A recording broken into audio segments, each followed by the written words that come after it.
Hi, I'm Paul Sage. I'm the creative director. I'm Nick Conkle. I'm the lead gameplay designer. I'm Chris Strauss. I'm the lead UX designer. So today we're going to be talking about something that's kind of near and dear to my heart, which is crafting.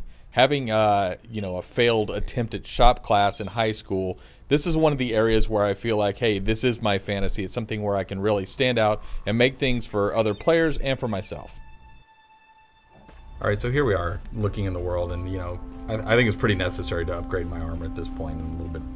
One of the nice things I think about this spot is, not only is it visible on the horizon here, but if you see in your compass there, this is what we call a crafting locale that allows me to create special set items. And to make set items, you're definitely going to want to collect a variety of ingredients. So you can see you can just pick them up in the world, no big deal, if you happen to come across them, but sometimes they're a little hard to find.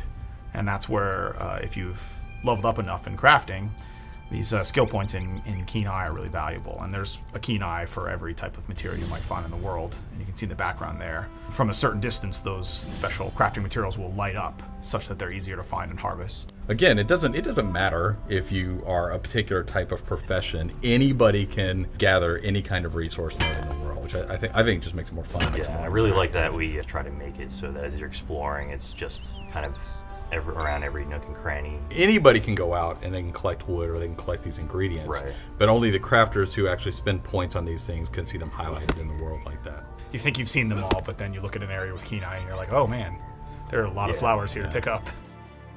All right, this is one of the locations where you craft set pieces in the world, and you can only find it through exploring. So rather than just going to a city or a town to craft your gear, you come to these special places, and it's guarded by tigers. This is sweet cat-on-cat combat. Don't kill the cats.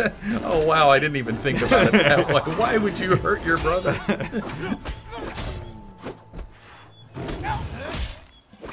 But yeah, in addition to just, running around and finding different things you could use for crafting, there's leather you'll come across on different creatures, the different ingredients that you can use depending on what you're trying to craft. Yeah.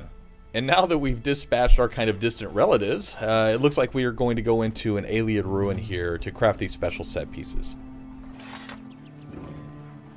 So you can see that, unlike a normal crafting station that you might find in a city or whatever, any items that you create here have the opportunity to create the Magnus's Gift set bonus. And there's lots of these all throughout the world. You kind of have to explore and find them. And in this case, items that you create have the opportunity to get this special, unique set bonus, in addition to whatever normal customization you want to put on them, which we're sort of looking at here. This research is actually one of the things I really like about this system. We have traits, which are the innate properties of an item. Traits are things like it's sturdy and whatnot.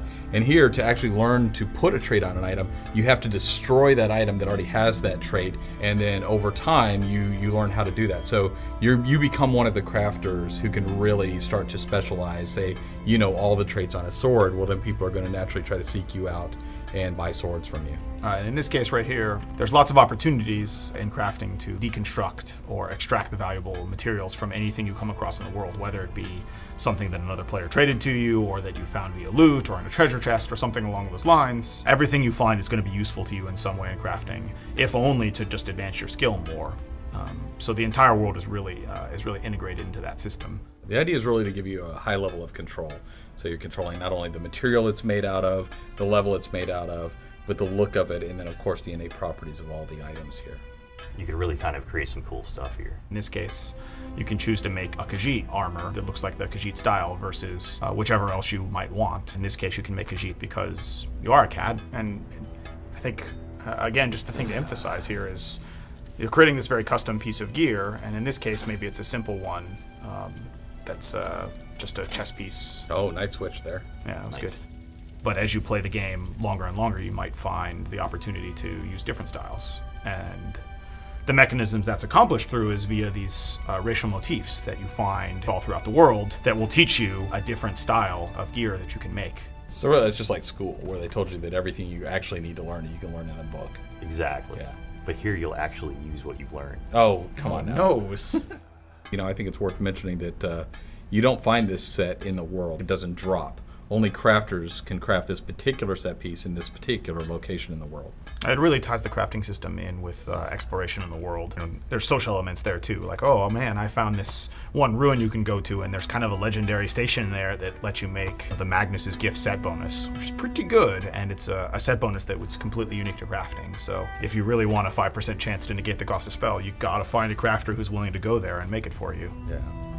When you want to improve an item, so when you first create an item, you know, it's going to start out at this quality level, at the lowest quality level, which is white here. And then you'll raise it up to the next quality level, which is fine or green. And to do that, you have to have tempers in the case of blacksmithing. So here we have a honing stone temper.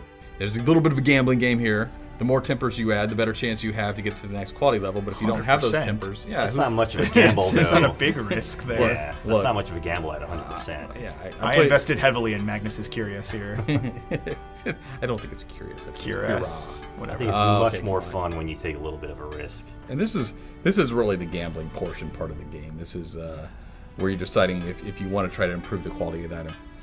Although I Yeah. do not. And by fun, you mean I'm never ever going at something like, say, 45% here, which is the only. Oh, geez. So we're out of dwarven oil. We only have a 45% chance to do it. This is totally a pressure luck moment here. I This is would the not do this. big money, no whammy. Big Oh. money, no whammy. Yeah. Got it in one. Oh, Nice. okay, come on. Yeah. Did not think that was going to go through. That was risky, but it was worth it. I live for the bus. Look how much cooler that looks. So much more stylish. Right. But look at this. Compliment your There name. we go.